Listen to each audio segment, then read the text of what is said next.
You know that specific sound a $3,000 ergonomic chair makes when it's struggling to support the weight of a man's unearned confidence? It's a low-frequency groan, like a dying whale or a collapsing moral compass. That was the soundtrack to my Tuesday morning.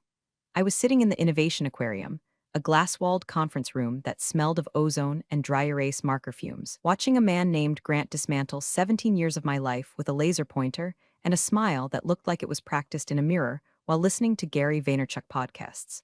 I'm Jade. I don't exist on LinkedIn. My job title on my tax return says logistics consultant, which is the bureaucratic equivalent of a beige wall. In reality, I design the digital supply chain protocols that ensure Air Force One doesn't accidentally get refueled with sludge or fitted with parts sourced from a dubious warehouse in a non-extradition country. I deal in absolutes, redundancies, and paranoia. And this is Grant. Grant is the new director of Agile Operations. He wears loafers without socks, uses words like synergy unironically, and thinks security clearance is a vibe rather than a federal investigation. Grant was currently pointing at a diagram of my Tier 1 filtration system. This, he said, tapping the screen hard enough to leave a fingerprint that would drive me insane for the next hour, is what I call legacy drag. It's dinosaur code, people. We're moving at the speed of government, and I need us to move at the speed of now. I took a sip of my black coffee. It was lukewarm, much like my faith in humanity. By the way, if you enjoy reading about highly competent women watching confident idiots ruin everything, maybe hit subscribe and give this an upvote. It keeps the lights on in my bunker and fuels my caffeine addiction. Anyway, back to the disaster. Grant, I said, my voice level. I don't shout. Shouting is for people who don't know where the bodies are buried. That dinosaur code is a triple-blind handshake protocol. It verifies that the fuel trucks entering the perimeter actually belong to the Defense Department and aren't just disguised U-Hauls packed with fertilizer. Grant chuckled. It was a wet, dismissive sound. He turned to the room, a collection of terrified junior analysts and exhausted sysadmins who looked like they were waiting for a meteor strike to end the meeting. See, this is the fear-based mindset we're pivoting away from. Jade, I respect your tenure. I really do. But we're implementing a lean procurement model. Trust is our currency. Trust isn't a currency, I replied, feeling a migraine tightening its grip behind my left eye. Trust is a vulnerability. Verification is a currency. And if you remove that layer, you're not pivoting. You're opening a back door. He sighed, the way a parent sighs at a toddler who won't eat their organic broccoli. Jade, you're thinking in constraints. I'm thinking in possibilities. Private sector doesn't wait for 3 signatures to buy a spark plug. Why should we? Because the private sector isn't responsible for the aerial transport of the nuclear football, I said. It came out sharper than I intended, slicing through the air conditioning hum.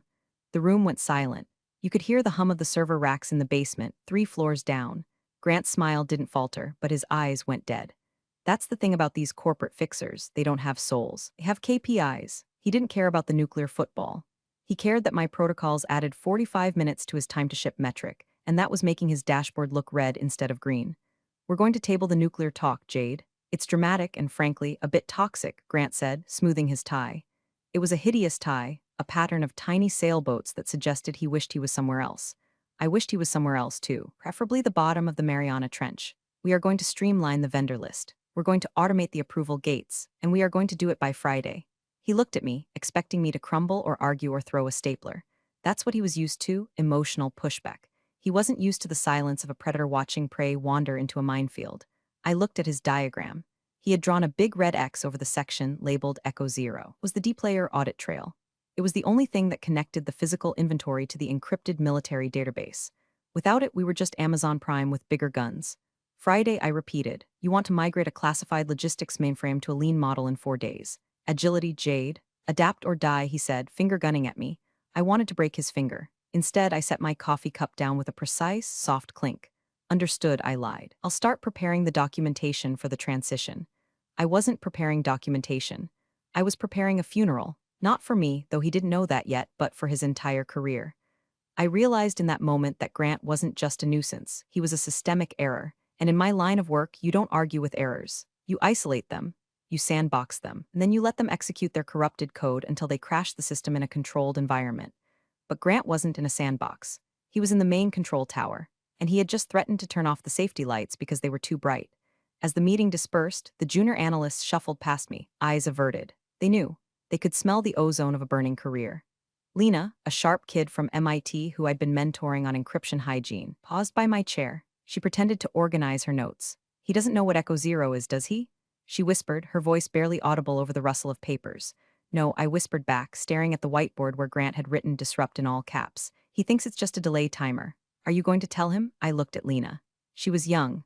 She still believed that if you explained things clearly enough, logic would prevail. She hadn't yet learned that for men like Grant, logic is just noise that interrupts the sound of their own voice. I told him, I said, standing up and smoothing my skirt. He called it toxic. Now we let the system tell him. I walked back to my desk, a corner office that was technically a converted server closet, but it was my server closet. It was the only room in the building with its own hardline connection to the subbasement archives. I sat down and unlocked my workstation. The screen glowed with the comforting, brutalist aesthetic of a command line interface. No icons, no friendly UX, just raw data and the power to freeze a shipment of jet fuel in Alaska with a single keystroke. Grant wanted lean, he wanted fast, he wanted to strip away the dinosaur code. I cracked my knuckles. It's a bad habit, I know, my mother hates it, but it helps me think. I opened the master directory. I saw the file for Protocol 17B, the redundancy check for third-party vendors. Grant had already flagged it for deletion in the project management software. Okay, Grant, I muttered to the blinking cursor. You want to drive the car? Fine. But don't come crying to me when you realize I took the brake pads with me. I didn't delete anything yet. I just organized. I moved my personal audit logs to a secure, partition drive that Grant didn't have clearance to see, mostly because he didn't know it existed. I archived the emails where he explicitly ordered the removal of safety checks. I created a digital paper trail so thick and heavy it could be used as a blunt weapon in a court of law. The air in the office felt different now. Thinner. Sharper. It was the calm before the purge. I saw Grant walking around the floor, clapping people on the back, disrupting workflows, asking what are you working on, like a toddler interrupting a bomb defusal squad. He was marking his territory. He stopped at my desk. Jade, good energy in there today. I felt we really broke through some barriers. I looked up. We certainly broke something, Grant. He winked. He actually winked. That's the spirit. Break things fast. Fix them later. Fix them later, I echoed. Sure. He walked away, whistling. I watched him go. He was walking toward the server room. He didn't have a badge for the server room yet. He was going to bounce off the door. Thump, he bounced. He looked around annoyed, then tapped his phone, probably emailing HR to complain about the friction of locked doors. I turned back to my screen. I had work to do. If he was going to burn this place down, I needed to make sure I was standing in the only fireproof corner when the match dropped. The strategic silence had begun. I wouldn't argue anymore. I would just watch and wait. The dismantling didn't happen with a bang. It happened with a series of JIRA tickets. By Wednesday morning, Grant had unleashed what he called Operation Velocity. In practical terms, this meant stripping the flesh off the skeleton of our security infrastructure to make it run lighter. It was like watching a surgeon remove unnecessary organs, like the liver and the heart, because they weighed too much. My inbox was a graveyard of automated notifications. Access revoked, protocol disabled, user permission changed. I watched the screen as Protocol 9 Alpha went dark. That was the automated background check for delivery drivers entering the secure perimeter. Grant had replaced it with a streamlined vendor portal that was essentially a Google form with a smiley face at the end. He called it removing friction. I called it inviting the entire terrifying spectrum of the dark web to our loading dock. I walked to the break room to get coffee, mostly to avoid screaming into my keyboard. The mood in the bullpen was grim. People were typing furiously, heads down, avoiding eye contact. It felt less like a logistics center and more like the deck of the Titanic if the captain had announced that icebergs were just unscheduled hydration opportunities. Lena was by the water cooler, looking like she hadn't slept. She was clutching a tablet like a shield. He fired Jenkins, she whispered, staring into her paper cup. Jenkins, I blinked. Jenkins manages the cryo-storage manifests. He's the only one who knows how to calibrate the temperature sensors for the medical payloads. Grant said Jenkins wasn't a culture fit, said he asked too many questions about compliance. Lena looked up at me, her eyes wide and terrified. Jade, he's giving Jenkins access to an intern, a marketing intern. He said we need fresh eyes on the cold chain. My stomach did a slow, cold roll. A marketing intern managing medical payloads for Air Force transports. That wasn't just negligence, that was biological warfare with extra steps. Keep your head down, Lena, I said, my voice low. Do exactly what he says. But email me a confirmation of every order he gives you. Blind copy me. Use the private server, not the exchange. He's revoked your admin rights on the procurement tier, Lena said, her voice trembling. I saw the ticket come through 10 minutes ago. He said you were blocking progress. I nodded. I expected that. It's fine. I don't need admin rights to see the crash coming. Just do as I say, document everything. I went back to my desk. I tried to log into the procurement tier, the system that orders parts for the planes. Access denied. Little red padlock icon shook at me. It was almost cute. Grant had locked the architect out of the house. But here's the thing about building a house. You know where the spare keys are hidden. You know about the loose floorboard in the hallway and the crawl space behind the pantry. I didn't try to hack back in. That would trigger an alert, and Grant was probably watching for that, desperate for a reason to march me out with security. Instead, I opened a terminal window that looked like nothing more than a system diagnostic tool. It was a legacy port, a ghost node, that I had hard-coded into the mainframe back in 2008 during a system migration. It wasn't an active control panel, it was a listening post. It couldn't change data, but it could see every single bit of data flowing through the veins of the facility. I ran a script, mirror log slash silent slash target, external drive E. While Grant was busy deleting safety latches, I was silently cloning the entire audit history of his actions. Every click, every override, every time he ignored a critical warning pop-up by clicking the little X in the corner. I was building a panoramic photograph of his stupidity in 4K resolution. Around 11 a.m., Grant strolled past my office. He stopped, leaning against the doorframe with that casual, lean-back arrogance that makes you want to throw a chair through a window. "Jade, how's the documentation coming?" He was holding a stress ball, squeezing it rhythmically. "Squeak, squeak, it's coming," I said, not looking away from my scrolling lines of code. "Noticed you streamlined the driver vetting process. Bold move. Boldness is the strategy," he beamed. "We've already cut onboarding time by 60%. Vendors love it. We're getting high fives in the Slack channel." "I'm sure the vendors love it," I said flatly. "Especially the ones who have failed federal background checks in 3 states. They must be thrilled." Grant's smile tightened. "You're stuck in the past, Jade. You see criminals, I see partners. We operate on trust now." "Does the Secret Service operate on trust?" I asked, finally turning to look at him. He waved a hand dismissively. "This isn't the Secret Service. It's logistics. It's boxes moving from A to B. Don't overcomplicate it to justify your salary." That was the line. Don't overcomplicate it to justify your salary. I felt a cold calm wash over me. It was the feeling of a bridge burning, the structure finally giving way and falling into the river. I realized then that I wasn't just going to let him fail. I was going to help him reach the inevitable conclusion of his own philosophy. "You're right, Grant," I said, forcing a thin, tight smile. "Maybe I have been overthinking it. Boxes from A to B? Got it." He looked surprised, then pleased. He thought he'd broken me. He thought he'd won the dogfight. "Glad you're on board. We're doing a town hall at 2 p.m. to announce the new Speed First initiative. I want you there, front row. Show the team we're aligned." "I wouldn't miss it," I said. He left, squeaking down the hall. I turned back to my ghost node. The data was pouring in. The system was already bleeding. I could see the errors starting to tick up in the peripheral logs, tiny mismatches in weight manifests, routing numbers that didn't quite checksum correctly. The digital immune system of the facility was dying, cell by cell. I pulled a small, encrypted hard drive from my bag and plugged it in. The backup completed. 100%. I had the evidence. Now I just needed the crime. And looking at the way Grant was tearing down the fences around the lion's den, I knew the crime wasn't far off. I checked my phone. A text from an old contact at the Pentagon, a colonel I'd worked with during the Iraq drawdown. "Hearing noise about a reorg over there. You good?" I stared at the message. I typed back, "Define good. The monkeys have the keys to the zoo. Keep your phone on." I put the phone away. I could feel the hum of the servers beneath my feet, a vibration I had lived with for nearly 2 decades. It felt like a heartbeat. And for the first time in 17 years, the heartbeat was irregular, arrhythmic. The purge was almost complete. The system was wide open. Grant had removed the constraints. He had no idea that those constraints were the only thing keeping gravity in check. The disaster arrived on a Thursday, wrapped in a deceptively simple shipping manifest. I was in the break room, staring at the microwave as it nuked a sad Tupperware of leftover risotto, when my phone buzzed in my pocket. It wasn't a text. It was a haptic alert pattern I had programmed 5 years ago. Long, short, priority 1 anomaly. I left the risotto spinning. I walked back to my office, not running, but moving with the kinetic purpose of a paramedic approaching a car wreck. I slid into my chair and woke the ghost node. There it was. A flashing line of red text amidst the green waterfall of data. Alert. Unverified source detected in Stream AF1OX Logistics. Payload, Avionics Component Class 4, Origin. Shenzhen via Shell Corp 77, override authorized by Admin Grant. My blood ran cold. It wasn't a metaphor. I literally felt the temperature of my blood drop. Grant had authorized a shipment of Class 4 avionics critical navigation chips from a vendor that was flagged in our system as a Shell Corp 77. In layman's terms, that means it's a front company. Likely foreign intelligence. Possibly just black market trash, but definitely not the vetted, secure supply chain required for the aircraft that carries the President of the United States. He had bypassed the filter. The dinosaur code he hated so much was actually a geofence designed to stop exactly this. He had manually forced the gate open. I took a screenshot, then another. I saved them to the encrypted drive, then I stood up. This wasn't about office politics anymore. This was treason adjacent. It was negligence on a scale that lands you in a federal supermax, not just the unemployment line. I walked straight to Grant's office. I didn't knock. Grant was on a video call, feet up on his desk, laughing at something on the screen. When I walked in, he looked annoyed.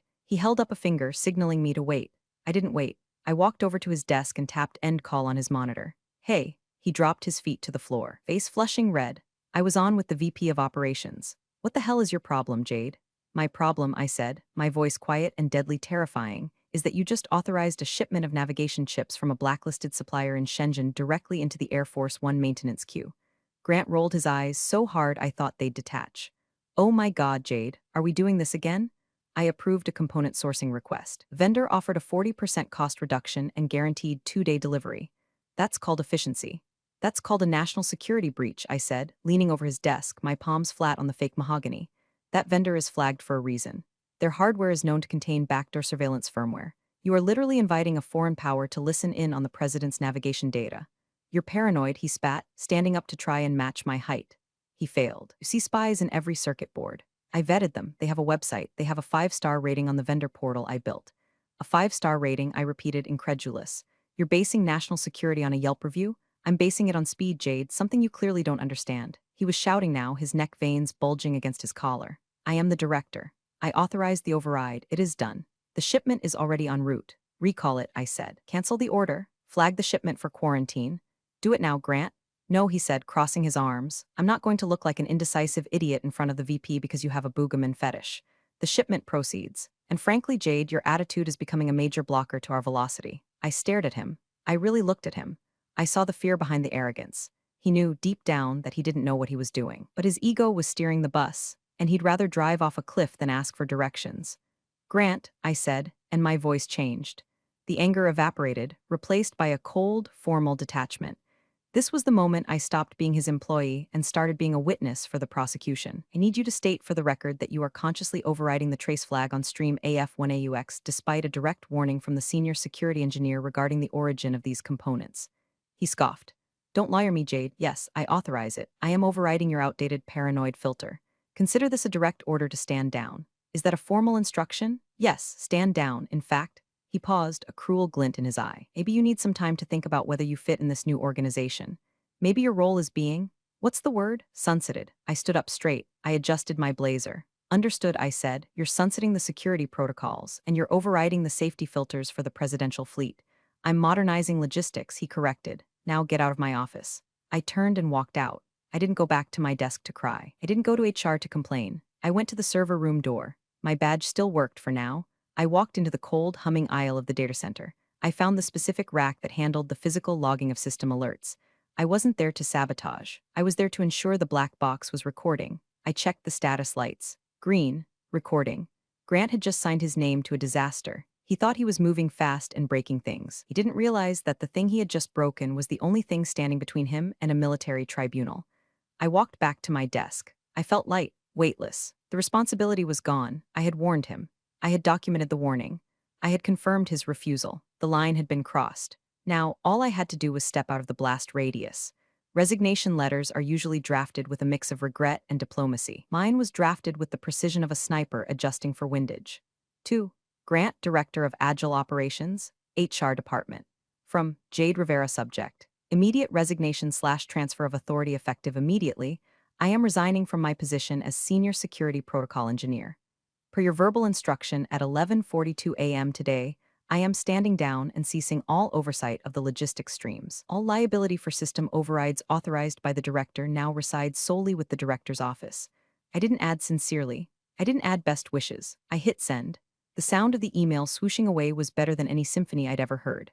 I started packing my box. Not a lot to pack after 17 years. A framed photo of my dog, who had more clearance than Grant. A coffee mug that said I am the error handler, and a small cactus that had survived 3 administration changes. I left the binders. I left the manuals. I left the sticky notes with the non-critical passwords, but I kept the badge, not the physical plastic card. I'd have to hand that in. I kept the digital badge. Years ago, I had created a system auditor profile. It wasn't an admin account. It couldn't change settings or stop a shipment. It was a read-only account designed for external audits. It was invisible to the standard user directory because it was hard-coded into the kernel level of the operating system. As long as the servers had power, the auditor account existed, and I had the private key memorized. Lena appeared at my cubicle wall, her face pale. Jade, I saw the email. You can't leave. The system is? It's acting weird. The inventory counts are flickering. I have to leave, Lena, I said, placing the cactus gently in the box. If I stay, I'm complicit. If I stay, I'm the one they blame when the plane falls out of the sky. But what do I do? Tears were welling up in her eyes. Grant keeps approving things. He just turned off the hazardous material conflicting check because it was slowing down the trucks. I stopped and looked at her. She was a good kid. She didn't deserve this. Listen to me closely, I said, lowering my voice. Do not sign anything. Do not authorize anything with your own credentials. If he orders you to do it, tell him you don't have access and make him do it on his terminal. Make him leave his fingerprints on the murder weapon. She nodded, sniffing. Okay, but who's going to fix the green layer? I smiled. It was a sad smile. Nobody is going to fix the green layer, Lena, because Grant doesn't know it exists. What happens when it desynchronizes? Then the building goes into lockdown and the adults show up, I said, just. Make sure you're not in the loading bay when the shutters come down. It gets loud. I picked up my box. Grant came out of his office holding a printout of my resignation email. He looked triumphant. He looked like he had just slain the dragon. Well, he said, loud enough for the whole floor to hear. I see you decided to embrace the change. Probably for the best, Jade. We need people who are all in on the vision. The vision is crystal clear, Grant, I said. I need your badge and your keys, he said, holding out a hand. I dropped my plastic keycard into his palm. All yours, you have full control now. The safety wheels are off. Finally, he breathed, pocketing the card. Now we can really move. Just one piece of advice, Grant, I said, shifting the box to my hip. Watch the green layer filters. If they start blinking, don't just clear the cache. Green layer, he scoffed. More made-up jargon. I'll have IT purge the old scripts by Monday. We're moving to the cloud. Right? The cloud, I said. Good luck with that. I walked to the elevator. I could feel the eyes of the entire office on my back. Some were terrified, some were confused, but mostly they were silent. They knew the dampener was leaving the reactor core. The elevator doors closed, cutting off the view of Grant standing in the middle of the floor, arms akimbo, looking like the king of a kingdom built on quicksand. I walked out to the parking lot. The Colorado sun was bright and blinding. The air smelled of pine and ozone. I walked to my car, a sensible Subaru, and put the box in the passenger seat. I sat there for a moment, gripping the steering wheel. I expected to feel panic. I expected to feel the urge to run back in and save them. But I didn't. I felt the grim satisfaction of a structural engineer who sees cracks in the foundation, warns the owner, gets fired, and then watches from a safe distance as gravity does its work. I started the car. System, I said to the empty car. Initiate drive home. I wasn't driving away from a job. I was driving away from a crime scene before the bodies had even hit the floor. As I pulled out of the lot, I glanced at the building one last time. It looked peaceful, solid, but I knew better. Inside those walls, a clock was ticking. A clock I had wound, and a clock Grant had just stripped the gears off of. I gave it 48 hours, maybe less. The first 24 hours of retirement were strange. I cleaned my gutters, I walked the dog. I drank expensive scotch on my porch, but my phone was never far away. It started with a text from Lena at 10:45 a.m. on Friday. Hey, the inventory system is auto-tagging jet fuel as potable water. Grant says it's a UI glitch and to just put a sticky note on the tanks. Is that normal? I stared at the screen. Jet fuel tagged as drinking water. In a combat zone or a disaster relief mission, that mistake kills people. It poisons a village or stalls a generator in a medevac tent. I didn't reply. I couldn't. If I replied, I was consulting, and Grant could claim I gave bad advice. I poured another coffee and watched a hawk circle over the tree line. 2 hours later, another text. The secure doors in Sector 4 keep opening and closing on their own. It's freaking everyone out. Grant had maintenance cut the power to the motors. Now they're just propped open with wooden wedges. Wooden wedges holding open the blast doors to the secure server farm. I laughed. A dry, harsh bark of a laugh. It was perfect. The agile approach literally meant using a doorstop to bypass millions of dollars in physical security. By Friday afternoon, the silence from the facility was louder than the texts. Grant had likely issued a gag order. Don't talk to the crazy ex-employee. I went into my home office and logged into the audit node. I wasn't touching the system, just looking through the keyhole. The dashboard was a sea of yellow warnings. Warning, logic mismatch. Tier 3. Warning, invalid certificate. Vendor, unknown. Warning, dependency failure. Protocol Jade legacy not found. System was looking for me. The code I had written over a decade was designed to check in with a master authorization key, my specific user profile, every 48 hours for high-level changes. It was a dead man's switch for integrity. If my profile was deleted or inactive, the system assumed the facility had been compromised or that the chain of command was broken. Grant had deleted my active user profile. The system was now asking, where is the adult? Getting no answer. I saw a query running in the internal video archives.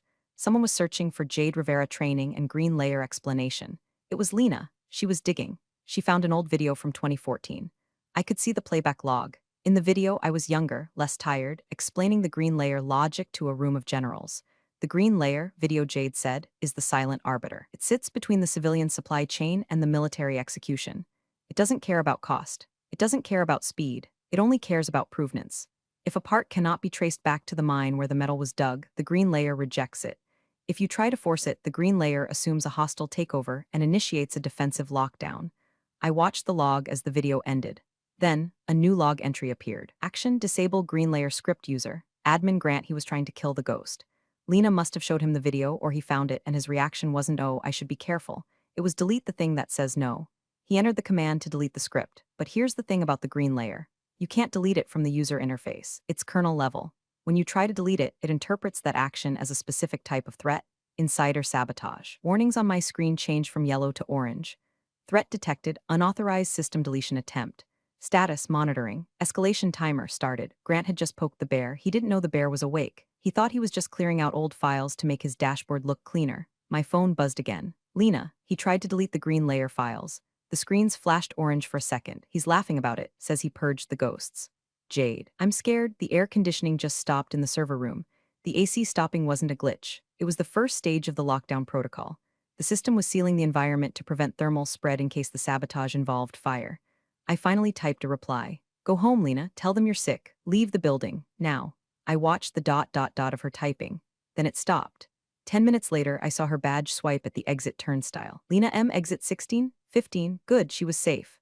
Now it was just Grant, his team of agile yes men, and a logic bomb that had been ticking for 17 years, waiting for someone stupid enough to cut the red wire. I sat back in my chair.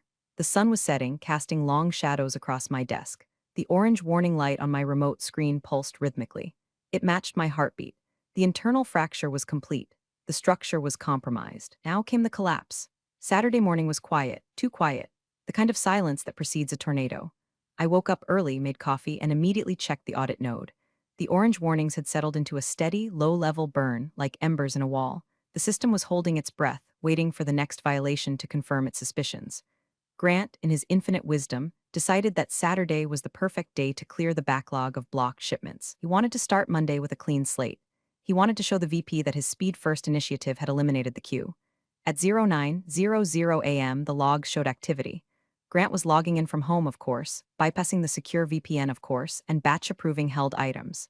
Click, approve, click, approve, click, approve. He was rubber-stamping logistics orders like he was liking posts on Instagram. Then, at 09:14 a.m., he hit the tripwire. The shipment from Shell Corp 77, the one with the navigation chips I had explicitly warned him about, had been flagged by the green layer as quarantined. It was sitting in a digital cage, isolated from the main supply chain. Grant saw the cage. He saw the quarantined label, and in his mind, that label was just another bureaucratic hurdle. Action: manual override quarantine user. Admin Grant justification. Expedited delivery / vendor trusted. I watched the command execute on my screen. I stopped breathing for a second. He didn't just unlock the gate. He forced the system to inject the corrupted data, the manifests for the spy chips, directly into the Tier Echo 0 database.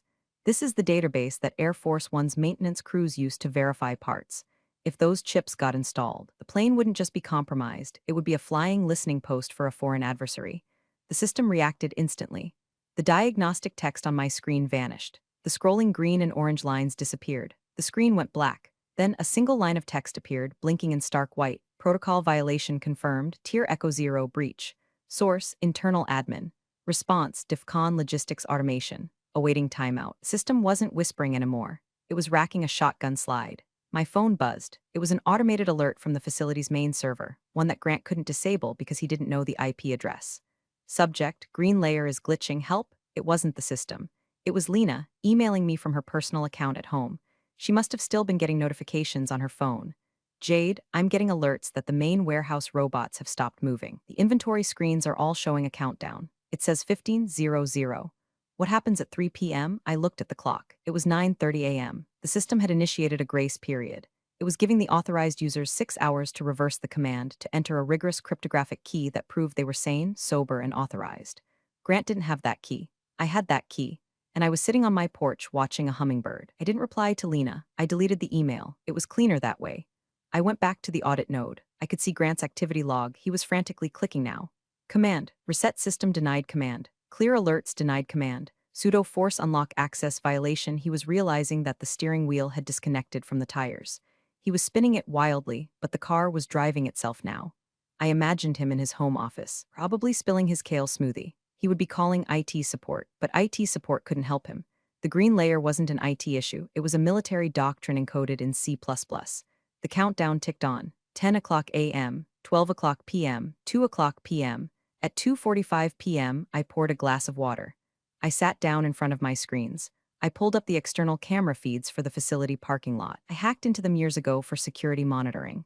I saw cars in the lot, the weekend crew, some poor logistics coordinators trying to figure out why their screens were frozen.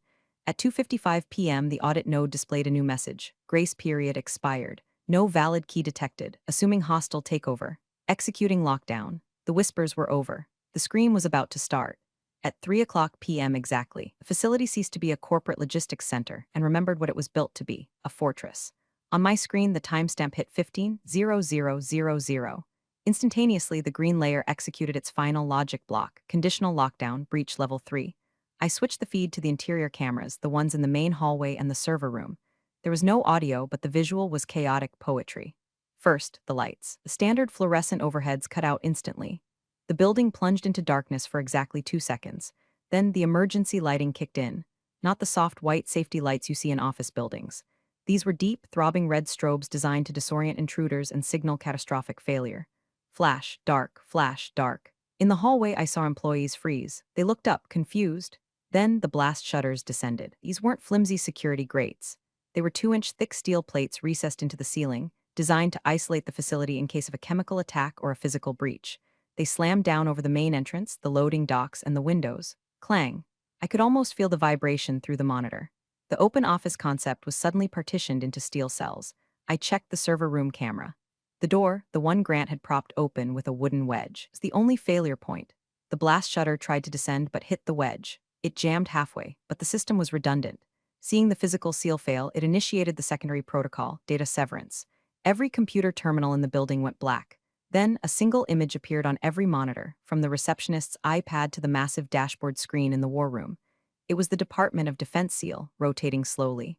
Below it, in harsh block letters, unauthorized incursion detected. Jurisdiction transferred to USAF command. Remain in place. Grant was in the facility. He must have driven in when the system stopped responding remotely. I found him on camera 4, standing in the middle of the bullpen. He was screaming into his cell phone. I checked the cellular spectrum analyzer on my ghost node. Signal jamming, active. His phone was a brick. Facility had engaged a local Faraday cage protocol. No signals in, no signals out, except for one hardline, the one connecting the facility to the Pentagon. Grant looked at his phone, tapped it furiously, then threw it across the room. It skittered across the floor and hit the shoe of a terrified intern. He ran to the main exit. He pushed the push bar. Locked. He slammed his shoulder against it, solid steel. He was trapped in the cage he had built, with the people he had terrorized under the red strobes of the system he had mocked.